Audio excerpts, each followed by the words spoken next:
In shadowed corners of literature lie the words of H.P. Lovecraft, chronicler of things best left buried. From ancient tomes and crumbling journals, his tales speak of cosmic dread, inhuman gods, and the frailty of the human mind. Welcome to AI Lovecraft, the originals, a descent into the abyss through the voice of the master himself. If you enjoy the following story, please like, subscribe, and leave a comment to let me know what you think. Now let's get into today's story. From Beyond by H.P. Lovecraft. Horrible beyond conception was the change which had taken place in my best friend, Crawford Tillinghast. I had not seen him since that day 2 months and a half before, when he had told me toward what goal his physical and metaphysical researches were leading.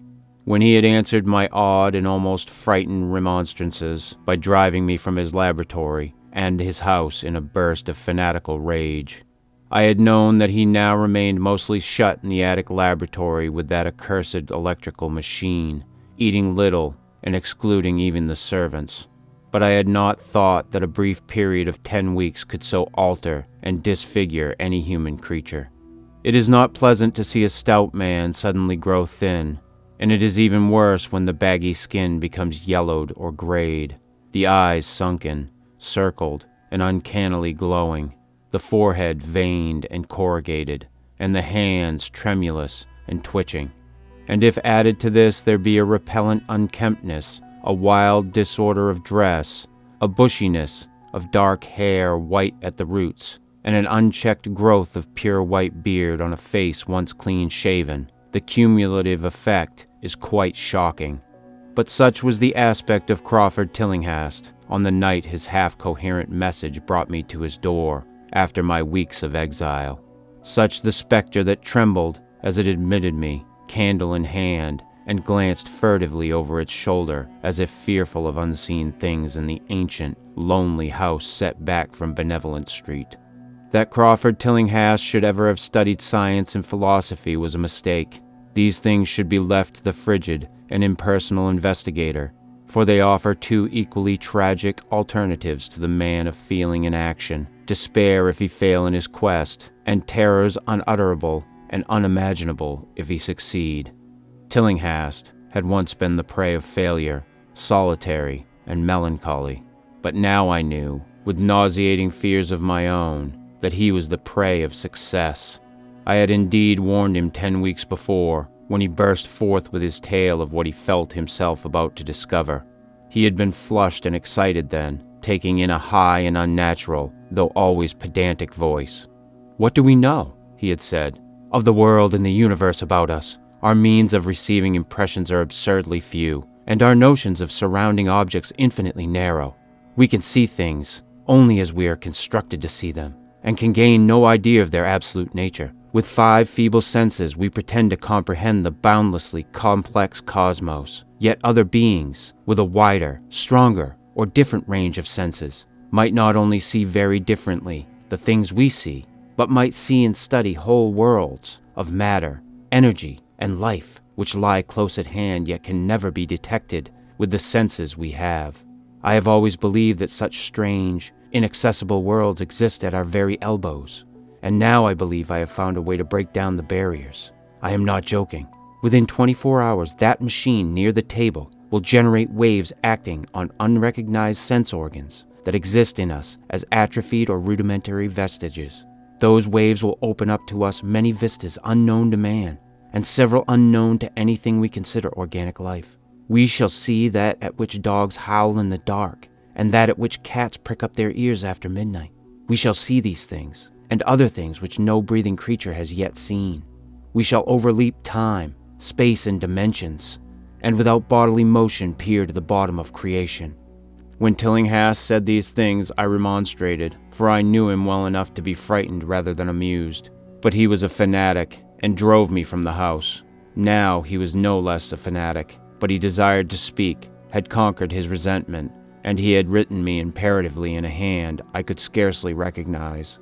As I entered the abode of the friend so suddenly metamorphosed to a shivering gargoyle, I became infected with the terror which seemed stalking in all the shadows. The words and beliefs expressed 10 weeks before seemed bodied forth in the darkness beyond the small circle of candlelight, and I sickened at the hollow, altered voice of my host. I wished the servants were about, and did not like it when he said they had all left 3 days previously. It seemed strange that old Gregory, at least, should desert his master without telling, as tried a friend as I. It was he who had given me all the information I had of Tillinghast after I was repulsed in rage. Yet I soon subordinated all my fears to my growing curiosity and fascination. Just what Crawford Tillinghast now wished of me, I could only guess, but that he had some stupendous secret or discovery to impart, I could not doubt. Before I had protested at his unnatural pryings into the unthinkable, now that he had evidently succeeded to some degree, I almost shared his spirit, terrible though the cost of victory appeared. Up through the dark emptiness of the house, I followed the bobbing candle in the hand of this shaking parody on man. The electricity seemed to be turned off, and when I asked my guide, he said it was for a definite reason. "It would be too much. I would not dare," he continued to mutter. I especially noted his new habit of muttering, for it was not like him to talk to himself. We entered the laboratory in the attic, and I observed that detestable electrical machine, glowing with a sickly, sinister, violet luminosity. It was connected with a powerful chemical battery, but seemed to be receiving no current, for I recalled that in its experimental stage it had sputtered and purred when in action. In reply to my question, Tillinghast mumbled that this permanent glow was not electrical in any sense that I could understand. He now seated me near the machine so that it was on my right, and turned a switch somewhere below the crowning cluster of glass bulbs. The usual sputtering began, turned to a whine, and terminated in a drone so soft as to suggest a return to silence. Meanwhile, the luminosity increased, waned again, then assumed a pale, ultra color, or blend of colors, which I could neither place nor describe. Tillinghast had been watching me, and noted my puzzled expression. "Do you know what that is?" he whispered. "That is ultraviolet." He chuckled oddly at my surprise. "You thought ultraviolet was invisible, and so it is, but you can see that, and many other invisible things now. Listen to me. The waves from that thing are waking 1,000 sleeping senses in us. Senses which we inherit from eons of evolution, from the state of detached electrons to the state of organic humanity. I have seen the truth, and I intend to shew it to you. Do you wonder how it will seem? I will tell you." Here Tillinghast seated himself directly opposite me, blowing out his candle and staring hideously into my eyes. "Your existing sense organs, ears first, I think, will pick up many of the impressions, for they are closely connected with the dormant organs. Then there will be others. You have heard of the pineal gland? I laugh at the shallow endocrinologist, fellow dupe and fellow parvenu of the Freudian. That gland is the great sense organ of organs. I have found out. It is like sight in the end, and transmits visual pictures to the brain. If you are normal, that is the way you ought to get most of it. I mean, get most of the evidence from beyond." I looked about the immense attic room with the sloping south wall, dimly lit by rays which the everyday eye cannot see. The far corners were all shadows, and the whole place took on a hazy unreality which obscured its nature and invited the imagination to symbolism and phantasm. During the interval that Tillinghast was silent, I fancied myself in some vast and incredible temple of long-dead gods, some vague edifice of innumerable black stone columns reaching up from a floor of damp slabs to a cloudy height beyond the range of my vision. The picture was very vivid for a while, but gradually gave way to a more horrible conception, that of utter, absolute solitude in infinite, sightless, soundless space. There seemed to be a void and nothing more, and I felt a childish fear which prompted me to draw from my hip pocket the revolver I always carried after dark since the night I was held up in East Providence. Then, from the farthermost regions of remoteness, the sound softly glided into existence. It was infinitely faint, subtly vibrant, and unmistakably musical, but held a quality of surpassing wildness which made its impact feel like a delicate torture of my whole body. I felt sensations like those one feels when accidentally scratching ground glass. Simultaneously, there developed something like a cold draft, which apparently swept past me from the direction of the distant sound. As I waited breathlessly, I perceived that both sound and wind were increasing, the effect being to give me an odd notion of myself as tied to a pair of rails in the path of a gigantic approaching locomotive. I began to speak to Tillinghast, and as I did so, all the unusual impressions abruptly vanished. I saw only the man, the glowing machine, and the dim apartment. Tillinghast was grinning repulsively at the revolver which I had almost unconsciously drawn. But from his expression I was sure he had seen and heard as much as I, if not a great deal more. I whispered what I had experienced, and he bade me to remain as quiet and receptive as possible. "Don't move," he cautioned, "for in these rays we are able to be seen as well as to see.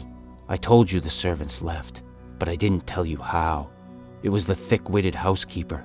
She turned on the lights downstairs after I had warned her not to, and the wires picked up sympathetic vibrations. It must have been frightful. I could hear the screams up here in spite of all I was seeing and hearing from another direction. And later it was rather awful to find those empty heaps of clothes around the house. Mrs. Updike's clothes were close to the front hall switch. That's how I knew she did it. It got them all. But so long as we don't move, we're fairly safe. Remember, we're dealing with a hideous world in which we are practically helpless. Keep still." The combined shock of the revelation and of the abrupt command gave me a kind of paralysis, and in my terror, my mind again opened to the impressions coming from what Tillinghast called beyond. I was now in a vortex of sound and motion, with confused pictures before my eyes. I saw the blurred outlines of the room, but from some point in space there seemed to be pouring a seething column of unrecognizable shapes or clouds, penetrating the solid roof at a point ahead and to the right of me. Then I glimpsed the temple-like effect again, but this time the pillars reached up into an aerial ocean of light, which sent down one blinding beam along the path of the cloudy column I had seen before. After that, the scene was almost wholly kaleidoscopic, and in the jumble of sights, sounds, and unidentified sense impressions, I felt that I was about to dissolve or in some way lose the solid form. One definite flash I shall always remember. I seemed for an instant to behold a patch of strange night sky filled with shining, revolving spheres, and as it receded I saw that the glowing suns formed a constellation or galaxy of settled shape, this shape being the distorted face of Crawford Tillinghast. At another time I felt the huge animate things brushing past me, and occasionally walking or drifting through my supposedly solid body, and thought I saw Tillinghast look at them, as though his better-trained senses could catch them visually. I recalled what he had said of the pineal gland, and wondered what he saw with his preternatural eye. Suddenly I myself became possessed of a kind of augmented sight. Over and above the luminous and shadowy chaos arose a picture which, though vague, held the elements of consistency and permanence. It was indeed somewhat familiar, for the unusual part was superimposed upon the usual terrestrial scene, much as a cinema view may be thrown upon the painted curtain of a theater. I saw the attic laboratory, the electrical machine, and the unsightly form of Tillinghast opposite me. But of all the space unoccupied by familiar material objects, not one particle was vacant. Indescribable shapes, both alive and otherwise, were mixed in disgusting disarray, and close to every known thing were whole worlds of alien, unknown entities. It likewise seemed that all the known things entered into the composition of other unknown things, and vice versa. Foremost among the living objects were great inky, jellyish monstrosities, which flabbily quivered in harmony with the vibrations from the machine. They were present in loathsome profusion, and I saw to my horror that they overlapped, that they were semi-fluid and capable of passing through one another, and through what we know as solids. These things were never still, but seemed ever floating about with some malignant purpose. Sometimes they appeared to devour one another, the attacker launching itself at its victim, and instantaneously obliterating the latter from sight. Shudderingly, I felt that I knew what had obliterated the unfortunate servants, and could not exclude the things from my mind as I strove to observe other properties of the newly visible world that lies unseen around us. But Tillinghast had been watching me and was speaking. "You see them. You see them. You see the things that float and flop about you and through every moment of your life. You see the creatures that form what men call the pure air and the blue sky. Have I not succeeded in breaking down the barrier? Have I not shewn you worlds that no other living men have seen?" I heard him scream through the horrible chaos and looked at the wild face thrust so offensively close to mine. His eyes were pits of flame, and they glared at me with what I now saw was overwhelming hatred. The machine droned detestably. "You think those floundering things wiped out the servants? Fool! They are harmless, but the servants are gone, aren't they? You tried to stop me. You discouraged me when I needed every drop of encouragement I could get. You were afraid of the cosmic truth, you damn coward. But now I've got you. What swept up the servants? What made them scream so loud? Don't know, eh? You'll know soon enough. Look at me. Listen to what I say. Do you suppose there are really any such things as time and magnitude? Do you fancy there are such things as form or matter? I tell you, I have struck depths that your little brain can't picture. I have seen beyond the bounds of infinity and drawn down daemons from the stars. I have harnessed the shadows that stride from world to world to sow death and madness. Space belongs to me, do you hear? Things are hunting me now, things that devour and dissolve, but I know how to elude them. It is you they will get, as they got the servants. Stirring, dear sir? I told you it was dangerous to move. I have saved you so far by telling you to keep still, saved you to see more sights and to listen to me. If you had moved, they would have been at you long ago. Don't worry, they won't hurt you. They didn't hurt my servants. It was seeing that made the poor devils scream so. My pets are not pretty, for they come out of places where aesthetic standards are very different. Disintegration is quite painless, I assure you, but I want you to see them. I almost saw them, but I knew how to stop. You are not curious? I always knew you were no scientist. Trembling, eh? Trembling with anxiety to see the ultimate things I have discovered? Why don't you move then? Tired? Well, don't worry, my friend, for they are coming. Look! Look, curse you! Look! It's just over your left shoulder. What remains to be told is very brief, and may be familiar to you from the newspaper accounts. The police heard a shot in the old Tillinghast house and found us there, Tillinghast dead and me unconscious. They arrested me because the revolver was in my hand, but released me in 3 hours, after they found it was apoplexy which had finished Tillinghast, and saw that my shot had been directed at the noxious machine, which now lay hopelessly shattered on the laboratory floor.